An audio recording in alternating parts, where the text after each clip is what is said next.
এইভাবে মাছের ডিমের রেসিপি বানানোর পর আমি তো টোটালি অবাক হয়ে গেছি। মাছের ডিমের রেসিপি এতটা সুস্বাদু হতে পারে আমি কল্পনাও করতে পারিনি।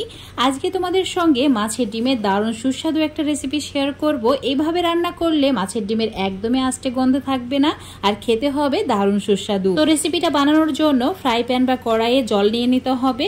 তো 2 গ্লাস মতো জল গরম করে নিয়েছি। জল যখন ফুটতে শুরু করবে অল্প একটু লেবুর রস, মানে একটি লেবুর রস 2 টুকরো করে কেটে চিপে তারপর অ্যাড করেছি, আর লেবুর খোসাটাকেও দিয়ে দিয়েছি।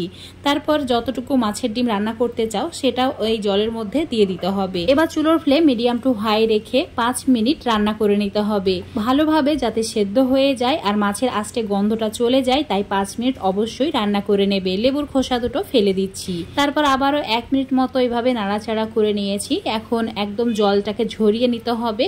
তো ভালোভাবে জলটা যাতে ঝরে যায় তাই ছাকনার মধ্যে এইভাবে জলটাকে ঝরানোর জন্য রেখে দিতে হবে। এবার একটা কড়াইয়ে নিয়েছি সর্ষের তেল 3 থেকে 4 চামচ মতো। অবশ্যই সর্ষের তেলেই রান্নাটি করবে, খেতে খুবই সুস্বাদু হবে। দিয়েছি অল্প একটু নুন আর হলুদ, হালকা একটু ভেজে নিতে হবে, মানে তেল একদম হাই ফ্লেমে গরম করে নিতে হবে। তেল গরম হয়ে গেলেই অ্যাড করে দিতে হবে মাছের ডিম, যেটা আমরা জল ঝরানোর জন্য রেখে দিয়েছিলাম। আর এই সময় চুলোর ফ্লেমটা অবশ্যই মিডিয়ামে রাখবে। মিডিয়াম ফ্লেমে একটু সময় নিয়ে ভালো করে এই মাছের ডিমটাকে ভেজে নিতে হবে। 3 থেকে 4 মিনিট মিডিয়াম আঁচে ভেজে নিয়েছি। এবার এর মধ্যে সামান্য পরিমাণে লঙ্কা গুঁড়ো, তার সঙ্গে অ্যাড করে দিয়েছি জিরে গুঁড়ো, ধনে গুঁড়ো। এবার এই মশলার সঙ্গে মাছের ডিম ভালো করে ভেজে নিতে হবে।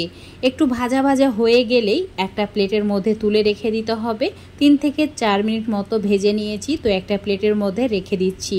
এই কড়াইয়ের মধ্যেই আবারও 3 থেকে 4 চামচ মতো সর্ষের তেল অ্যাড করেছি। এবার তেলের মধ্যে দিয়ে দিতে হবে 2টি এলাচ, তার সঙ্গে 3টি শুকনো লঙ্কা, আর দিয়ে দিতে হবে বেশ কয়েকটি কাঁচা লঙ্কা, এভাবে 2 টুকরো করে কেটে নিয়ে।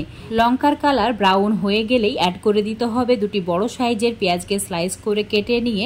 এবার চুলোর ফ্লেমটা মিডিয়াম টু হাই রেখে 2 থেকে 3 মিনিট মতো পেঁয়াজটাকে ভেজে নিতে হবে। পেঁয়াজের কালার হালকা একটু গোল্ডেন হয়ে গেলেই অ্যাড করে দিতে হবে আদা রসুন বাটা। অবশ্যই এখানে 1 চামচ মতো আদা রসুন বাটা অ্যাড করতে হবে। তার সঙ্গে একটা ছোট সাইজের টমেটো ছোট ছোট টুকরো করেও অ্যাড করতে হবে।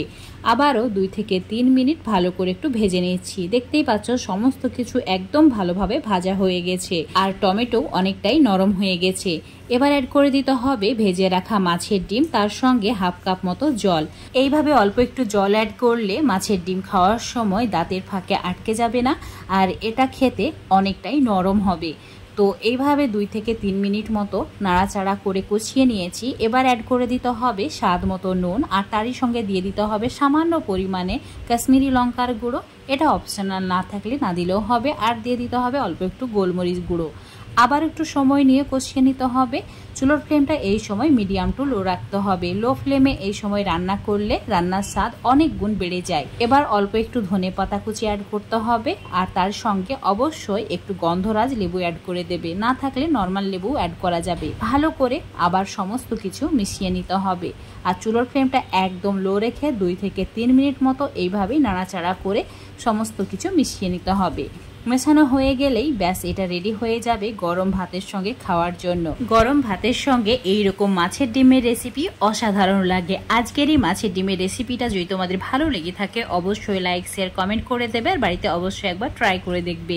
রেসিপিটা ফেসবুক পেজ থেকে দেখলে পেজটাকে ফলো করে নেবে, ইউটিউব থেকে দেখলে চ্যানেলটাকে সাবস্ক্রাইব করে রাখবে আরও এরকম রেসিপি পাওয়ার জন্য।